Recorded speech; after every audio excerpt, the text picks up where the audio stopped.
ভয়ঙ্কর ও অবিশ্বাস্য এক জীবন কাহিনী। রাজা ফেরাউন, এক এমন রাজা যে ঘোষণা করেছিল, হে বনি ইসরায়েল, আমি তোমাদের সর্বশ্রেষ্ঠ স্রষ্টা, আমাকেই একমাত্র উপাসনা করো। এক এমন শাসক যার দেহ আজও প্রায় 3000 বছর পরেও অলৌকিকভাবে অক্ষত অবস্থায় রয়ে গেছে। বলা হতো সে একদিনে একটি তরুণ উট খেয়ে ফেলতে পারত, তবুও কখনো অসুস্থ হতো না। কিন্তু সেই শক্তিই একদিন তার জন্য হয়ে উঠেছিল বিষ। প্রাচীন মিশরের ইতিহাসে সবচেয়ে নিষ্ঠুর ও অত্যাচারী শাসক, যে আল্লাহ তাআলার বিরুদ্ধে দাঁড়িয়েছিল এবং তার প্রেরিত নবী মুসা আলাইহিস সালামের সাথে শত্রুতা করেছিল। আল্লাহর অভিশপ্ত সেই রাজা, যাকে শেষ পর্যন্ত আল্লাহ নিজেই ধ্বংস করে দেন। জাহান্নামের সবচেয়ে ভয়ঙ্কর অপরাধীদের একজন ফেরাউন। আজ আবারও আমরা নিয়ে এসেছি তার জীবনের এক শিউরে ওঠা, চমকে দেওয়া কাহিনী। আমাদের কাজকে সমর্থন করতে চ্যানেলটি সাবস্ক্রাইব করতে ভুলবেন না এবং ভিডিওটি লাইক দিন। আপনি চাইলে যে কোনো গল্পের প্রস্তাব দিতে পারেন, আমরা সেটাকেই পরিণত করতে পারি এই চ্যানেলের একটি ভিডিওতে। আপনি যদি প্রস্তুত থাকেন, চলুন শুরু করা যাক। ফেরাউন নামটি কুরআনে উল্লেখ এসেছে 74 বার। অধিকাংশ ক্ষেত্রেই তার জুলুম,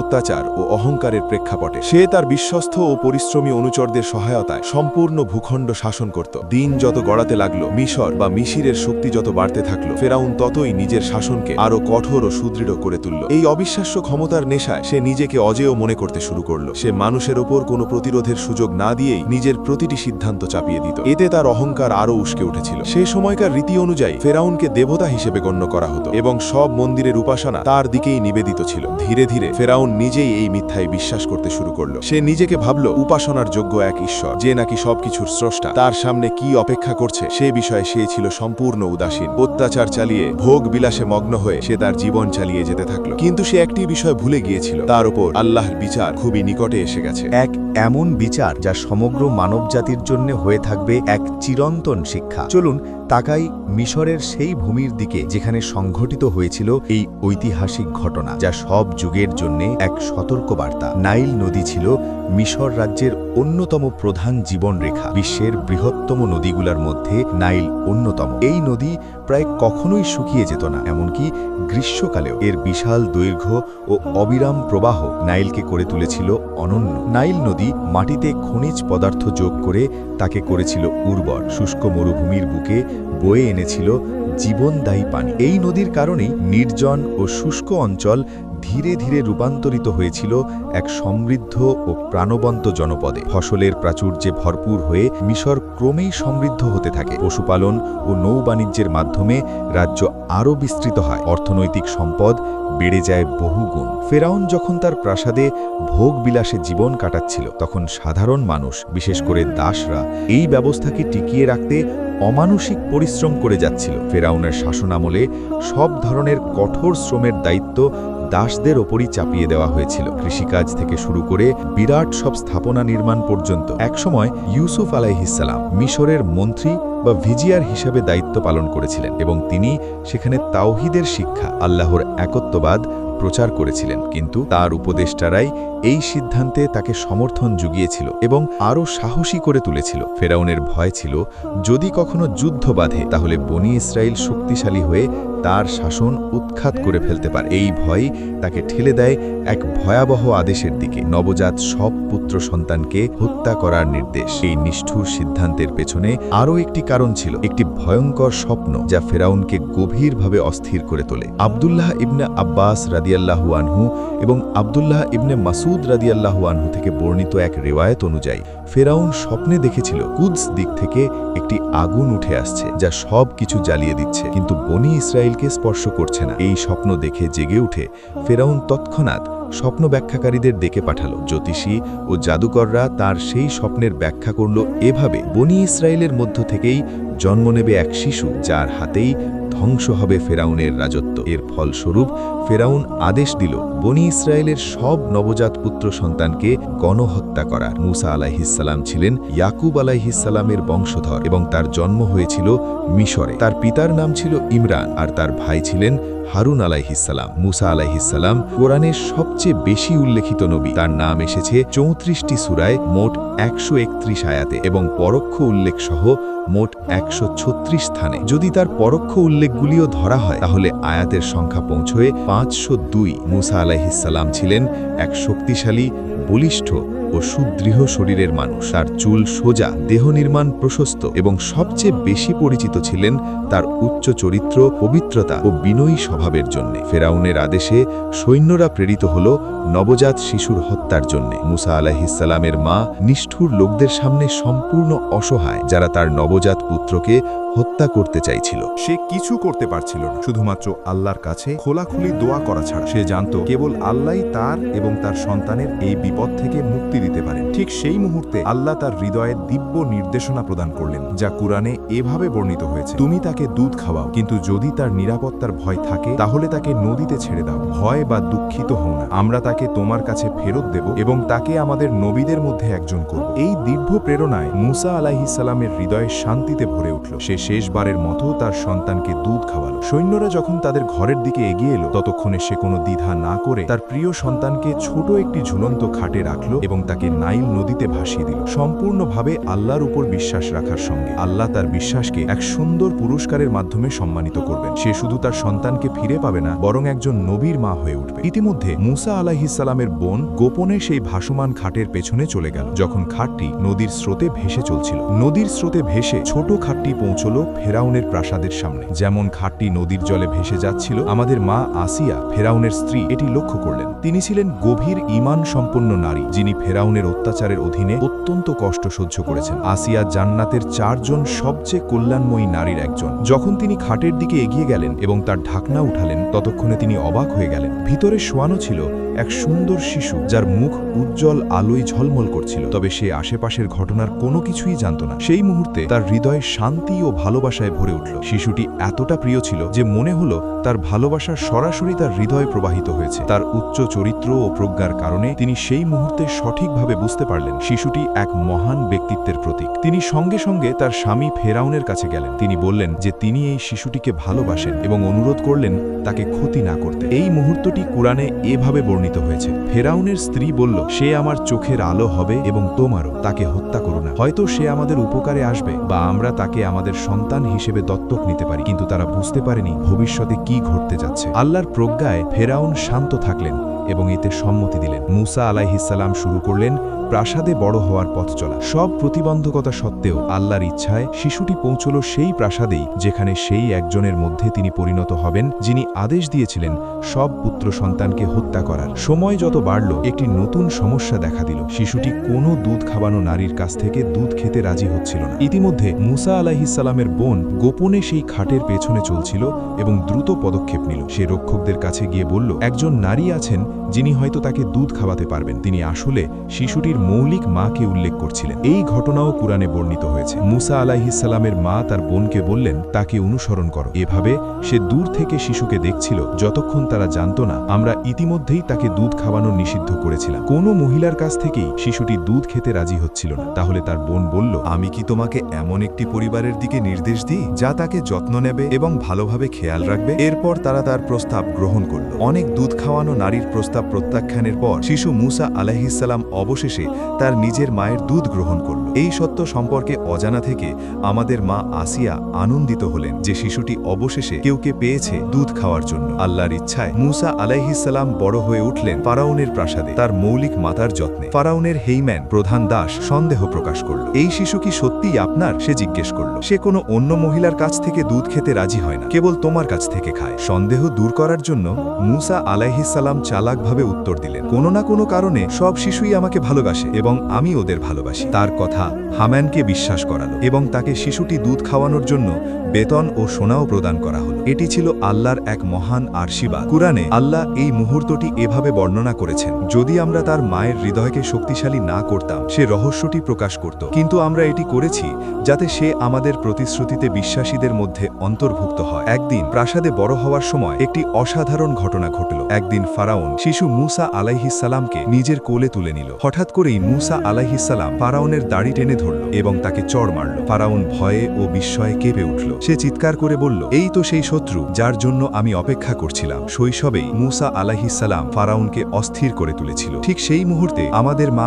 আসিয়া সঙ্গে সঙ্গে হস্তক্ষেপ করলেন। তিনি বললেন, সে তো কেবলই একটি শিশু, সে জানে না সে কি করছে। আপনি চাইলে তাকে পরীক্ষা করে দেখুন। তার সামনে একটি পাত্রে গয়না, অপর পাত্রে জ্বলন্ত কয়লা রাখুন। যদি সে গয়না বেছে নেয় তবে সে বুদ্ধিমান, আর যদি আগুন বেছে নেয় তবে সে কেবলই এক নিষ্পাপ শিশু। ফারাউন সম্মত হলেন। মুসা আলাইহিসসালামের সামনে দুটি পাত্র রাখা হলো। একটি পূর্ণ ছিল মূল্যবান রত্নে, আরেকটি জ্বলন্ত কয়লায়। যখন মুসা আলাইহিসসালাম রত্নের দিকে হাত বাড়ালেন, জিব্রাইল আলাইহিসসালাম হস্তক্ষেপ করে তার হাতের দিকে ঠেলা দিলেন। ফলে মুসা আলাইহিসসালাম জ্বলন্ত কয়লাকে ধরলেন এবং মুখে নিয়ে এলেন। আগুন তার জিহ্বা ঝলসে দিল, যা তাকে স্বল্পভাষী অসুবিধা দিল। এই দৃশ্য দেখে ফেরাউন তাকে ছেড়ে দিলেন, বিশ্বাস করে যে সে কেবল একটি শিশু। এভাবে মুসা আলাইহিসসালাম অনেক বছর প্রাসাদে বড় হলেন, আল্লাহর রক্ষণাবেক্ষায়।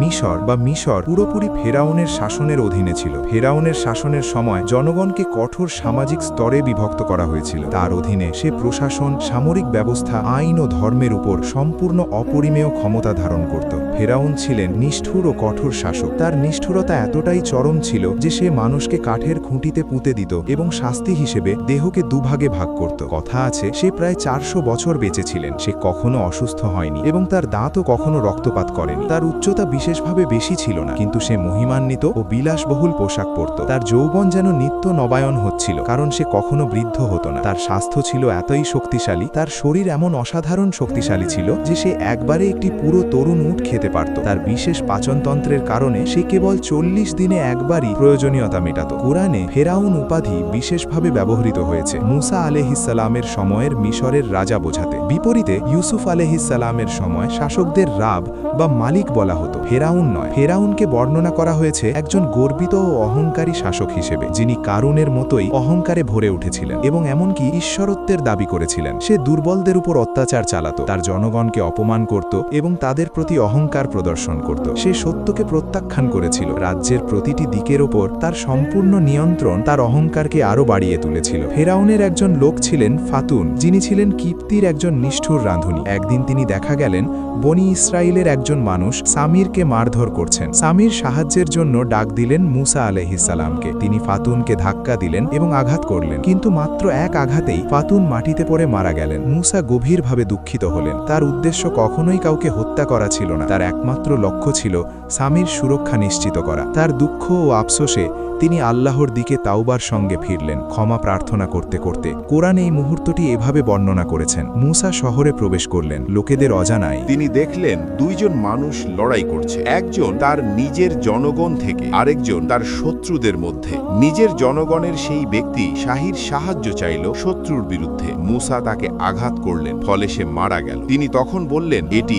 শয়তানের কাজ। নিশ্চয়ই সে একটি স্পষ্ট শত্রু, যিনি মানুষকে ভ্রান্ত পথে পরিচালিত করেন। এই সময়ে মুসা আলাইহিসসালাম মানুষকে আল্লাহর একত্ববাদে আহ্বান করছিলেন। এতে কিপ্তিরা রীতিমতো রেগে গিয়েছিল। এই কারণেই তিনি শহরে প্রবেশ করেছিলেন। যখন অধিকাংশ মানুষ তাদের ঘরে সরে গিয়েছিল, মুসা আলাইহিসসালাম বললেন, এটি শয়তানের কাজ। এখানে তিনি নিজেকে উদ্দেশ্য করছিলেন না, বরং কিপ্তির সেই ব্যক্তির অপরাধের দিকে ইঙ্গিত করেছিলেন, যিনি ইতিমধ্যেই শাস্তি পাওয়ার যোগ্য ছিলেন। তবু যেহেতু আল্লাহ তাকে হত্যা করার নির্দেশ দেননি, মুসা আলাইহিসসালাম তার অসাবধানী কাজের জন্য তওবা করলেন। হে আমার রব, আমি নিজেকে ভুল করেছি, আমাকে ক্ষমা করুন। আল্লাহ তাকে ক্ষমা করলেন, কারণ তিনি সর্বাধিক ক্ষমাশীল ও দয়ালু। এরপর মুসা আলাইহিসসালাম প্রতিজ্ঞা করলেন, হে আমার রব, যে অনুগ্রহ তুমি আমাকে দান করেছ, আমি কখনোই অপরাধীদের সমর্থন করব না। যে মানুষ অন্যকে পাপের পথে পরিচালিত করে, তাদের পক্ষ থেকে অভিযোগ করা হলো। ফাতুনের হত্যাকারীকে খুঁজে বের করতে ফেরাউনের কাছে দাবি জানানো হলো। ফেরাউন প্রত্যক্ষদর্শীর খোঁজ করলেন, কিন্তু কেউই তার সামনে উপস্থিত হতে পারল না। হত্যাকারী চিহ্নিত করতে ব্যর্থ হয়ে ফেরাউন শহর ছেড়ে গেলেন। কিন্তু পরের দিন মুসা আলাইহিসসালাম আবার দেখলেন সেই স্বামীর আরেক কিপ্তির সাথে লড়াই করছে। স্বামীর সাহায্যের জন্য আবারও মুসার কাছে গেল। মুসা কিছুটা অস্থির অনুভব করলেন এবং বললেন, তুমি সত্যিই ঝামেলাকারী। যখন মুসা তাদের আলাদা করার জন্য এগোয়, কিপ্তির মানুষটি হঠাৎ চিৎকার করে বলল, ও মুসা, তুমি কি আমাকে হত্যা করতে যাচ্ছ, যেমন তুমি গতকাল কাউকে হত্যা করেছিলে? মনে হলো তুমি শান্তি আনয়নের নয়, বরং এক ক্ষমতাবান নিপীড়ক হতে চাও। খবর দ্রুত ছড়িয়ে পড়ল এবং ফেরাউনের একজন উপদেষ্টা গোপনে মুসা আলাইহিসসালামকে সতর্ক করল। কুরআনের বর্ণনা অনুযায়ী একজন মানুষ শহরের সবচেয়ে দূরের অংশ থেকে দৌড়ে এসে বলল, ও মুসা, নেতারা তোমাকে হত্যা করার পরিকল্পনা করছে, যত তাড়াতাড়ি সম্ভব চলে যাও। আমি সত্যিই তোমার মঙ্গল কামনা করে পরামর্শ দিচ্ছি। মুসা আলাইহিসসালাম শহর থেকে পলায়ন করলেন, প্রার্থনা করলেন, হে আমার রব, আমাকে অন্যায় মানুষের হাত থেকে রক্ষা করো। মুসা আলাইহিসসালামের এই কর্ম প্রদর্শন করে সত্যিকারের তাওয়াক্কুলের অর্থ আল্লাহর উপর সম্পূর্ণ বিশ্বাস রাখা, সতর্কভাবে পরামর্শ নেওয়া ও সমাধান খোঁজা, দৃঢ় সিদ্ধান্ত নেওয়া, প্রয়োজনীয় সতর্কতা গ্রহণ করা, চূড়ান্ত ফলাফল আল্লাহর উপর ছেড়ে দেওয়া, খোলাখুলি দোয়া করা এবং আল্লাহর সিদ্ধান্তকে গ্রহণ করা, এগুলোই মুসা আলাইহিসসালামের প্রকৃত তাওয়াক্কুলের অর্থ। ফাহারউদ্দিন আল রাজি অনুযায়ী মুসা আলাইহিসসালাম কখনোই কিপ্তিকে হত্যা করার উদ্দেশ্য রাখেননি। তদুপরি যেহেতু কিপ্তি একজন শিরকবাদী ছিল, তাহলে কিসাসের বিধান তার উপর সেইভাবে প্রযোজ্য ছিল না। আরও গুরুত্বপূর্ণ, যেহেতু ঘটনাটি অপ্রচেতনভাবে ঘটেছিল, সেক্ষেত্রে কিসাস প্রয়োজন ছিল না। মুসা আলাইহিসসালাম বড় হয়ে উঠলেন এক যুবক হিসেবে, যিনি সততা ও মহৎ চরিত্রের জন্য পরিচিত ছিলেন, যার কারণে তিনি তার আশেপাশের মানুষের ওপর গভীর প্রভাব ফেলেন। ইতিমধ্যে তার জনগণ নিষ্ঠুর অত্যাচারের অধীনে ভোগাচ্ছিল। আল্লাহ মুসা আলাইহিসসালামকে নবী হিসেবে নির্বাচিত করলেন, যাতে তিনি বনি ইসরায়েলকে দাসত্ব থেকে মুক্ত করতে পারেন। তারকে আদেশ দেওয়া হল ফেরাউনের কাছে যাওয়ার জন্য, যিনি অহংকারী এবং নিজেকে ঈশ্বর দাবি করতেন, এবং তাকে আহ্বান জানান আকাশ ও পৃথিবীর রবের সামনে বিনীতভাবে মাথা নত করতে। যদিও এই মিশনটি কঠিন ছিল, আল্লাহ তাকে সহজ করে দিলেন। তিনি মুসার ভাই হারুন আলাইহিসসালামকে সহায়তার জন্য প্রেরণ করলেন। উভয়েই ফেরাউনের কাছে গেলেন। ফেরাউন তাদের দেখে উপহাস করে জিজ্ঞেস করল, তোমরা কে? মুসা আলাইহিসসালাম উত্তর দিলেন, আমি সকল জগতের রবের দূত। ফেরাউন অবাক হয়ে গেলেন। শোনার পরিবর্তে তিনি মুসাকে অতীতের উপকারের কথা মনে করিয়ে দিলেন। রাগের সঙ্গে অভিযোগ করে বললেন, আমরা কি তোমাকে ছোটবেলায় বড় করি নাই? আমরা কি তোমার যত্ন নিইনি? তুমি কি আমাদের মাঝে বহু বছর বসবাস করনি? তারপরেও তুমি সেই অপরাধ করেছ, একজনকে হত্যা করেছ। তুমি কতই না কৃতঘ্ন মানুষ। কুরআন তাদের কথোপকথনটি এভাবে বর্ণনা করেছে, স্মরণ করো যখন তোমার রব মুসাকে ডাকলেন, যাচাই করো অন্যায়কারীদের কাছে, ফেরাউনের জনগণের কাছে, তারা কি তাদের অত্যাচার থামাবে না? মুসা আলাইহিসসালাম তার ভয় প্রকাশ করলেন, হে আমার রব, আমি ভয় পাচ্ছি, তারা আমাকে মিথ্যাবাদী বলবে। মুসা আলাইহিসসালাম বললেন, হে আমার রব, আমার বুক ভারী, আমার জিহ্বা সহজে প্রবাহিত হয় না। আমাকে আমার সঙ্গে হারুনকে দূত হিসেবে নিয়োগ দাও। আমি তাদের মধ্যে একটি অপরাধের জন্য চাওয়া হচ্ছি। আমি ভয় পাচ্ছি তারা আমাকে হত্যা করবে। আল্লাহ তাকে আশ্বস্ত করলেন, না, তা হবে না। তোমরা দুজন আমাদের নিদর্শন নিয়ে যাও, আমরা তোমাদের সঙ্গে আছি, আমরা সব শুনি। ফেরাউনের কাছে যাও এবং বলো, আমরা সকল জগতের রবের দূত, বনি ইসরায়েলকে আমাদের সঙ্গে যাওয়ার অনুমতি দাও। ফেরাউন তার পরীক্ষা চালিয়ে গেল। পূর্বের ঘটনা উদ্যাপন করে জিজ্ঞেস করল, আমরা কি তোমাকে ছোটবেলায় আমাদের যত্নে বড় করি নাই? তুমি কি বহু বছর আমাদের সঙ্গে বসবাস করনি? এরপর ফেরাউন বললেন, তুমি একজন মানুষকে হত্যা করেছ, তুমি সত্যিই কৃতঘ্ন। মুসা আলাইহিসসালাম উত্তর দিলেন, আমি তাকে ইচ্ছাকৃতভাবে হত্যা করিনি, এটি অনিচ্ছাকৃত ছিল, এবং আমি আমার কর্মের পরিণতি জানতাম না। যখন আমি আমার জীবনের জন্য ভয় পেয়েছিলাম, আমি তোমাদের থেকে পালিয়ে গেলাম। পরবর্তীতে আমার রব আমাকে প্রজ্ঞা দান করলেন এবং আমাকে তার নবীদের মধ্যে একজন বানালেন। যেখান পর্যন্ত তোমার তথাকথিত উপকারের কথা, তাহা কি সত্যিই ছিল না যে তুমি বনি ইসরায়েলকে দাসত্বের মধ্যে রেখেছ? ফেরাউন উপহাস করে জিজ্ঞেস করলেন, আর এই সকল জগতের রব কে? মুসা আলাইহিসসালাম উত্তর দিলেন, তিনি আকাশের, পৃথিবীর এবং তাদের মধ্যে থাকা সব কিছুর রব, যদি তোমরা বিশ্বাস করতে চাও। ফেরাউন তখন আশেপাশের লোকদের দিকে ফিরে ব্যঙ্গ করে বলল, তোমরা কি শুনলে সে কি বলল? মুসা আলাইহিসসালাম কথা চালিয়ে গেলেন, তিনি তোমাদের রব এবং তোমাদের পূর্বপুরুষদেরও রব। ফেরাউন তাকে উন্মাদ বলে উড়িয়ে দিল। তোমাদের এই তথাকথিত দূত তো নিশ্চয়ই পাগল। কিন্তু মুসা আলাইহিসসালাম থামলেন না। তিনি পূর্বের রব, পশ্চিমের রব এবং তাদের মাঝখানে যা কিছু আছে সব কিছুর রব, যদি তোমরা তোমাদের বুদ্ধি ব্যবহার করো। এতে ফেরাউনের রাগ চরমে পৌঁছে গেল। সে হুমকি দিয়ে বলল, তুমি যদি আমার ছাড়া অন্য কোনো উপাস্য গ্রহণ করো, তাহলে আমি অবশ্যই তোমাকে কারাগারে নিক্ষেপ করব। মুসা আলাইহিসসালাম শান্তভাবে উত্তর দিলেন, আমি যদি তোমার কাছে স্পষ্ট প্রমাণ নিয়ে আসি তবুও কি? ফেরাউন চ্যালেঞ্জ করলেন, তাহলে তা নিয়ে এসো, যদি তুমি সত্য বলছো। সেই মুহূর্তে মুসা আলাইহিসসালাম তার দণ্ডটি মাটিতে ফেললেন। এটি হঠাৎ করে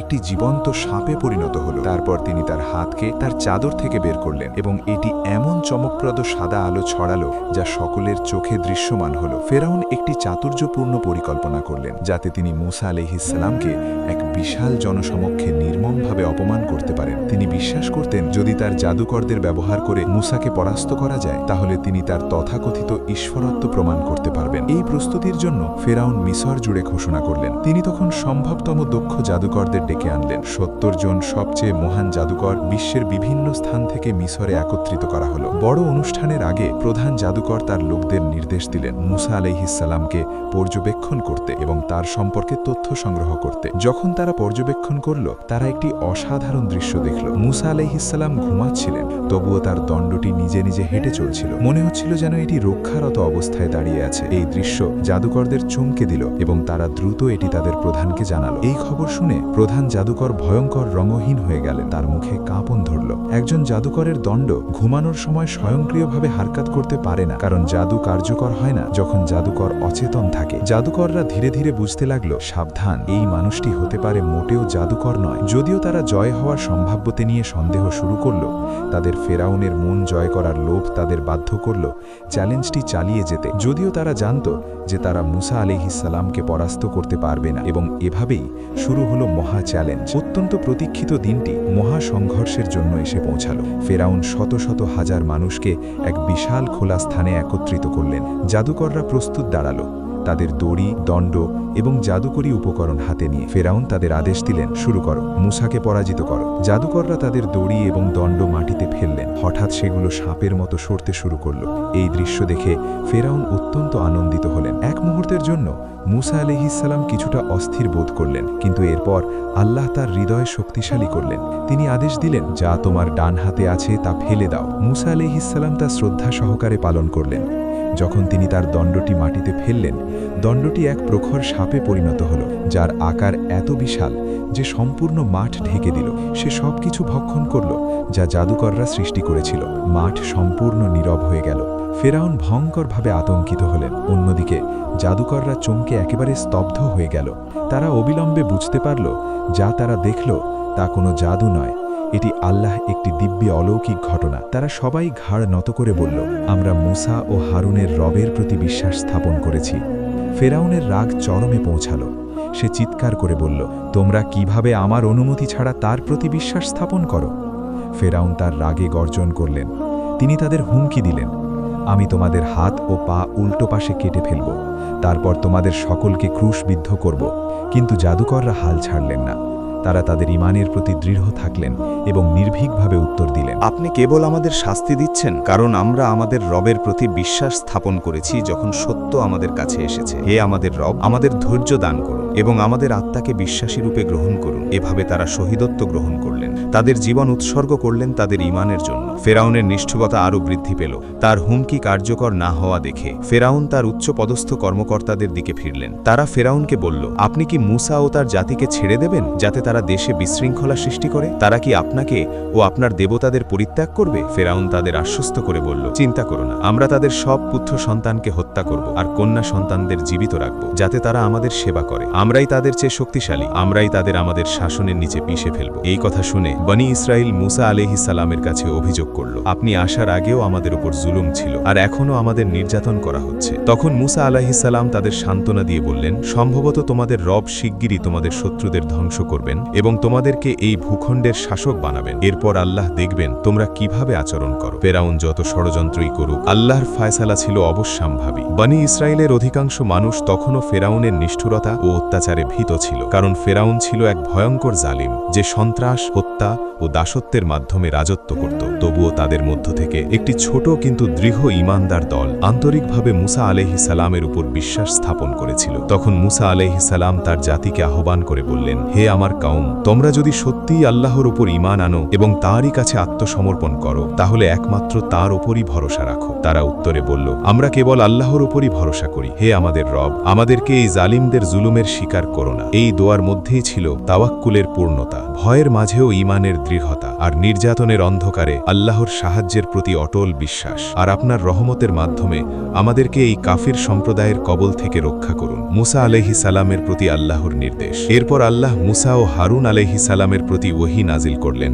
তোমরা মিশরে তোমাদের কওমের জন্য ঘর প্রস্তুত করো, তোমাদের ঘরগুলোকে ইবাদতের স্থান বানাও এবং সালাত কায়েম করো, আর মুমিনদের সুসংবাদ দাও। এই নির্দেশের মাধ্যমে আল্লাহ তাদের বুঝিয়ে দিলেন, বাইরের পরিস্থিতি যতই ভয়াবহ হোক, ঈমান টিকিয়ে রাখার কেন্দ্র হবে নিজেদের ঘর, নিজেদের সালাত আর আল্লাহর সাথে সম্পর্ক। এরপর মুসা আলাইহিস সালাম গভীর বেদনা ও দৃঢ় বিশ্বাস নিয়ে একটি শক্তিশালী দোয়া করলেন, হে আমার রব, আপনি তো ফেরাউন ও তার সম্প্রদায়কে এই দুনিয়ার জীবনে ধন সম্পদ ও জাঁকজমক দিয়েছেন, এ কি এজন্য যাতে তারা মানুষকে আপনার পথ থেকে বিভ্রান্ত করে? হে আমার রব, তাদের সম্পদ ধ্বংস করে দিন এবং তাদের অন্তর কঠোর করে দিন, যাতে তারা যন্ত্রণাদায়ক শাস্তি দেখা পর্যন্ত ঈমান না আনে। এই দোয়া ছিল জুলুমের বিরুদ্ধে একজন নবীর আর্তনাদ, অহংকারের বিরুদ্ধে আল্লাহর ন্যায়ের আহ্বান আর ইতিহাসের মোড় ঘুরিয়ে দেওয়ার একটি সিদ্ধান্তমূলক মুহূর্ত। অতএব তারা ঈমান আনবে না যতক্ষণ না তারা যন্ত্রণাদায়ক শাস্তি প্রত্যক্ষ করে। আল্লাহ তখন মুসা আলাইহিস সালামকে উত্তর দিলেন, তোমাদের দোয়া কবুল করা হয়েছে, অতএব তোমরা দৃঢ় থাকো এবং অজ্ঞদের পথ অনুসরণ করো না। কিন্তু ফেরাউন ছিল অবাধ্য ও একগুঁয়ে, তার অহংকার তাকে সত্যের সামনে নত হতে দিল না। আল্লাহর রাসূলের বিরোধিতা করার ফলস্বরূপ তার সাম্রাজ্যের ভিত কেঁপে উঠতে লাগল একটির পর একটি ভয়াবহ বিপর্যয়ে। প্রথমে এলো দীর্ঘ বছরের খরা ও দুর্ভিক্ষ, নদী শুকিয়ে গেল, ফসল নষ্ট হলো, মানুষ ক্ষুধায় কাতর হলো, তবুও ফেরাউন শিক্ষা নিল না। এরপর আল্লাহ একের পর এক শাস্তি পাঠালেন, ভয়াবহ বন্যা, ধ্বংসকারী পঙ্গপাল, ফসল নষ্টকারী উকুন ও পোকামাকড়, সর্বত্র ছড়িয়ে পড়া ব্যাঙ আর পানির রূপ পরিবর্তন হয়ে যাওয়ার রক্তে। এই নিদর্শনগুলো ছিল স্পষ্ট, ভয়ঙ্কর আর অবিস্মরণীয়। কুরআনে আল্লাহ স্পষ্টভাবে বলেন, এই সবকিছুই ছিল ফেরাউন ও তার কওমের জন্য একটি শাস্তি ও সতর্কবার্তা, যাতে তারা ফিরে আসে, তাওবা করে এবং সত্যকে মেনে নেয়। কিন্তু দুঃখজনকভাবে প্রতিটি বিপদ কেটে গেলে ফেরাউন আবার তার পুরনো অহংকারে ফিরে যেত। সে আল্লাহর নিদর্শনগুলোকে অস্বীকার করত আর জুলুমে আরও কঠোর হয়ে উঠত। এভাবেই ফেরাউনের একগুঁয়েমি তাকে ধ্বংসের পথে নিয়ে যাচ্ছিল, যে ধ্বংস থেকে আর ফিরে আসার কোনো পথ ছিল না। অতএব আমরা তাদের ওপর পাঠালাম বন্যা, পঙ্গপাল, উকুন, ব্যাঙ আর রক্ত, যা আলাদা নিদর্শন হিসেবে ছিল। কিন্তু তারা এখনও অহংকারী ছিল এবং অত্যন্ত জুলুমি জনগণ। আল আরাফ 7:132। এই শাস্তিগুলো ছিল ভয়ঙ্কর এবং তাদের পূর্বে দেখা কোনো কিছুর মতো নয়। বছরের পর বছর ধরে খরা মিশরের সবুজ উর্বর ভূমিকে ধ্বংস করেছিল। এরপর একটি ভয়াবহ ঝড় নেমে এলো। নাইল নদী পূর্বে কখনো কখনো বন্যা করলেও এটি ছিল কোনো সাধারণ বন্যা নয়। যখন মাটি পানি শোষণের ক্ষমতা হারিয়েছিল, তবে ভারী বর্ষণের জল ধারণ করতে ব্যর্থ হল। ফলশ্রুতিতে দিনের পর দিন প্রচণ্ড বন্যা দেখা দিল। এভাবে আল্লাহ ফেরাউনের জুলুমি কওমকে সতর্ক করার জন্য প্রকৃতির রূপে শাস্তি প্রদর্শন করলেন, যার পরিণাম ছিল এক ভয়ঙ্কর বিপর্যয়। বর্ষণ অবিরাম চলতে থাকলো, কেউই তাদের ঘর ছেড়ে যেতে পারল না। প্রলয়ময় নাইল নদীর জল ঘরবাড়ি, ফসল এবং পশুপালন সব ধ্বংস করল। নিরাশার মধ্যে ফেরাউনের লোকেরা মুসা আলাইহিস সালামের কাছে গেল এবং ভিক্ষা করে বলল, হে মুসা, আপনার রবের কাছে প্রার্থনা করুন, এই বিপদ আমাদের থেকে দূর করুন। আমরা আপনার প্রতি বিশ্বাস স্থাপন করব এবং বনী ইসরায়েলকে আপনার সঙ্গে যাওয়ার অনুমতি দেব। মুসা আলাইহিস সালাম দোয়া করলেন এবং আল্লাহর রহমতে বন্যা থেমে গেল। তবে ফেরাউন এবং তার জনগণ আবার তাদের প্রতিশ্রুতি ভঙ্গ করল। এরপর পঙ্গপালের আঘাত নেমে এলো। বন্যার পর মিশরের মানুষ তাদের প্রতিশ্রুতি পূর্ণ করল না এবং অবিশ্বাসের পথে চলতে থাকল। ভারী বর্ষণ আর বন্যা পঙ্গপালের জন্মের উপযুক্ত পরিবেশ তৈরি করেছিল। ফলশ্রুতিতে একটি ভয়ানক পঙ্গপালের ঝাঁক মিশরের উপর নেমে এলো। এই নৃশংস ঝাঁক তাদের ফসল ধ্বংস করল এবং খাদ্য সরবরাহ সম্পূর্ণ বিনষ্ট করে দিল। ফেরাউনের অহংকারের দাম পরিশোধ করতে হলো ফাঁকা মাঠ এবং ক্ষুধা। মিশরের মানুষ ভয়ে তাদের জীবিকার ধ্বংসাবশেষ দেখল। তবুও তাদের শাসক ফেরাউন নিজেকে বিনম্র করার কোনো ইচ্ছা দেখালেন না। পঙ্গপালের আঘাত ছিল একটি সতর্কবার্তা, শাস্তি থেমে যাবে না যতক্ষণ না তারা আল্লাহর ইচ্ছার কাছে আত্মসমর্পণ করে। ব্যাঙের আগ্রাসন, দেশ ধ্বংসের মুখে এবং মানুষ কষ্টে ছিল। তবে ফেরাউন তার প্রাসাদ থেকে এই বিশৃঙ্খলা দেখেও অবিশ্বাসে একগুঁয়ে থাকলেন। এরপর আল্লাহ আরও একটি শাস্তি পাঠালেন। নাইল নদী থেকে ব্যাঙের আগ্রাসন শুরু হলো, যা পুরো সাম্রাজ্য জুড়ে ছড়িয়ে পড়ল। সাধারণ ব্যাঙের মতো নয়, এগুলো ছিল অতি বড় আকারের, যা স্পষ্টতই ফেরাউনের অহংকারকে চ্যালেঞ্জ করছিল। যখন আগ্রাসন তীব্র হলো, মিশরে জীবন সম্পূর্ণ থমকে গেল। ব্যাঙগুলো ঘর, বাজার আর প্রাসাদ ঢেকে দিল। এরা এমনকি মানুষের কাপড়েও উঠে আসত। ব্যাঙগুলোকে এত ব্যাপকভাবে ছড়িয়ে পড়েছিল যে মানুষদের এদের থেকে বাঁচা সম্ভব হয়নি। পরিস্থিতি হয়ে উঠল অসহনীয়। ব্যাঙের কর্কশ শব্দে মানুষ ঘুমাতে পারছিল না। এই ভয়ঙ্কর দৃশ্য দেখার পর অনেকেই ফেরাউনের প্রতি বিশ্বাস হারাতে শুরু করল। তবুও তারা তাওবা না করে আবার মুসা আলাইহিসসালামের কাছে গেল এবং ভিক্ষা করে বলল, হে মুসা, আপনার রবের কাছে আমাদের জন্য দোয়া করুন। যদি তিনি এই শাস্তি দূর করেন, আমরা নিশ্চিতভাবে আপনার প্রতি বিশ্বাস স্থাপন করব এবং বনি ইসরায়েলকে আপনার সঙ্গে যাওয়ার অনুমতি দেব। কিন্তু প্রতিটি বিপদের পরে ফেরাউন এবং তার জনগণ আবার তাদের অহংকারে ফিরে আসত। তারা শ্রদ্ধা শিখতে ব্যর্থ হল, আর আরও শাস্তি তাদের জন্য অপেক্ষা করছিল। দিনের পর দিন মুমিনদের সংখ্যা বৃদ্ধি পেল, কিন্তু তাদের ফেরাউনের নিপীড়ন থেকে মুক্তি পেতে হবে। এটি ছিল একটি কঠিন সিদ্ধান্ত। তবুও তারা ভক্তিপূর্ণ একটি প্রজন্ম রেখে যাওয়ার জন্য ফেরাউনের শাসনের নিচ থেকে পালানোর সিদ্ধান্ত নিল। মুসা আলাইহিসসালাম এবং তার জনগণ মিশর থেকে প্রস্থান করলেন। ফেরাউন এবং তার সেনাবাহিনী দ্রুত বুঝতে পারল কি ঘটছে এবং সাথে সাথে তাদের পিছু নেওয়ার জন্য রওনা হলো। এই ছিল জীবন এবং মৃত্যুর মধ্যে এক বিপজ্জনক যাত্রা, কিন্তু তাদের আল্লাহর প্রতি অটল বিশ্বাস তাদের সাহস এবং শক্তি যোগালো, যাতে তারা অগ্রসর হতে পারল। যখন তারা লাল সাগরের কাছে পৌঁছালো, ফেরাউন এবং তার সেনাবাহিনী তাদের ধরে ফেলল। সামনের দিকে ছিল অসীম সাগর, যা পাড়ি দেওয়া অসম্ভব মনে হচ্ছিল, আর পেছনে ছিল নিষ্ঠুর ফেরাউন আর তার সেনা। মুসা আলাইহিসসালাম নিরাশার মধ্যে আল্লাহর কাছে দোয়া করলেন। তারপর আল্লাহ তাকে আদেশ দিলেন, তার দণ্ড দিয়ে সাগর আঘাত করো। মুসা আলাইহিসসালাম শ্রদ্ধা সহকারে তা পালন করলেন এবং সাগর অলৌকিকভাবে দুই ভাগে বিভক্ত হয়ে গেল। একটি পরিষ্কার পথ তৈরি করল, যেখানে বনি ইসরায়েল নিরাপদে পারাপার হল। এই অসাধারণ অলৌকিক নিদর্শন দেখেও কিছু মানুষ এখনও বিশ্বাস স্থাপন করতে দ্বিধাবোধ করল। ফেরাউনের অহংকার অব্যাহত থাকল। নিজেকে বিনম্র করার পরিবর্তে তিনি তার সেনাকে পার্টেড সাগরের মধ্য দিয়ে অনুসরণ করার আদেশ দিলেন। কিন্তু যখন ফেরাউন এবং তার সেনা এগোতে শুরু করল, আল্লাহ জলের ওপর আভাস দিলেন, পিছনে ফিরে যাও। ভয়ানক তীব্র ঢেউ এসে তাদের অন্তর্ভুক্ত করল। ফেরাউন এবং তার সেনা সম্পূর্ণভাবে জলেই ডুবে গেল। ফেরাউনের শেষ মুহূর্ত এবং তার বিলম্বিত বিশ্বাস। কুরআনে এই মুহূর্তটি বর্ণিত হয়েছে, আমরা বনি ইসরায়েলকে সাগরের পার করালাম, কিন্তু ফেরাউন এবং তার সেনা তাদের নিপীড়ন এবং শত্রুতার সঙ্গে অনুসরণ করল। ফেরাউন এবং তার সেনা ইতিহাস থেকে চিরতরে মুছে গেল এবং তাদের বিলম্বিত বিশ্বাসও ফলপ্রদ হল না।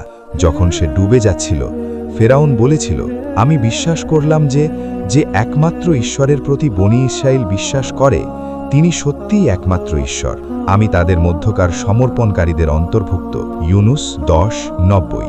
যখন ফেরাউন ডুবে যাচ্ছিল, শেষ মুহূর্তে তিনি নিজের অসহায়তা স্বীকার করলেন, কিন্তু তার বিশ্বাস অনেক দেরিতে এসেছে, কারণ তিনি তার পুরো জীবন আল্লাহকে অস্বীকার করে কাটিয়েছিলেন। তার শেষ মুহূর্তের বিশ্বাস গ্রহণযোগ্য হল না। তারপর তাকে বলা হলো, এখন নয়, কিন্তু এর আগে তুমি বিদ্রোহী এবং পাপী ছিলে।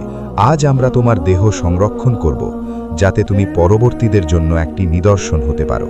কিন্তু অনেক মানুষ এখনও আমাদের নিদর্শন থেকে উপদেশ গ্রহণ করে না। ইউনুস 10:91-92। ফেরাউন তার জীবন ব্যয় করেছিল তার জনগণকে ধ্বংসের পথে নিয়ে যেতে, এবং শেষ পর্যন্ত তিনি তাদের জাহান্নামের দিকে নিয়ে যাচ্ছিলেন। কুরআন বর্ণনা করে, যেদিন কিয়ামত হবে, ফেরাউন তার জনগণকে আগুনের দিকে এগিয়ে নেবেন। কতটা ভয়ঙ্কর একটা গন্তব্য! এরা এই দুনিয়াতেই অভিশপ্ত ছিল এবং কিয়ামতের দিনে আরও অভিশপ্ত হবে। কতটা শোচনীয় এক ভাগ্য! ফেরাউন তার অহংকারকে নিজের ধ্বংসের হাতিয়ার বানালো।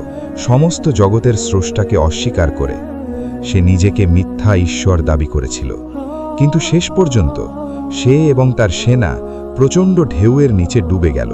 অন্যদিকে আল্লাহ যাদের ঈমান স্থির ছিল তাদের রক্ষা করলেন। বনি ইসরায়েল যারা আগে নিপীড়িত এবং অপমানিত ছিল, তাদেরকে উর্বরতা এবং আশীর্বাদের ভূমি প্রদান করা হলো।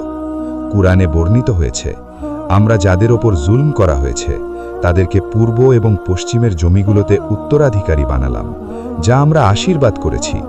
তোমাদের রবের শুভ প্রতিশ্রুতি পূর্ণ হল। বনি ইসরায়েলের ধৈর্যের কারণে তাদেরকে এই প্রতিশ্রুতি দেওয়া হলো। আর ফেরাউন এবং তার জনগণ যা নির্মাণ করেছিল সব ধ্বংস হয়ে গেল, যা কুরআন আল আরাফ 137-এ বর্ণিত হয়েছে, পরবর্তী প্রজন্মের জন্য একটি নিদর্শন। 1881 সালে জাব্বা লিমি খনন কাজের সময় একটি চমকপ্রদ আবিষ্কার করেছিল একটি ইংরেজির গবেষণা দল। তারা একটি অত্যন্ত ভালোভাবে সংরক্ষিত দেহ খুঁজে পেয়েছিল, যদিও এটি কখনো মমি করা হয়নি। পরীক্ষায় জানা গেল দেহটি 3000 বছরেরও বেশি পুরনো।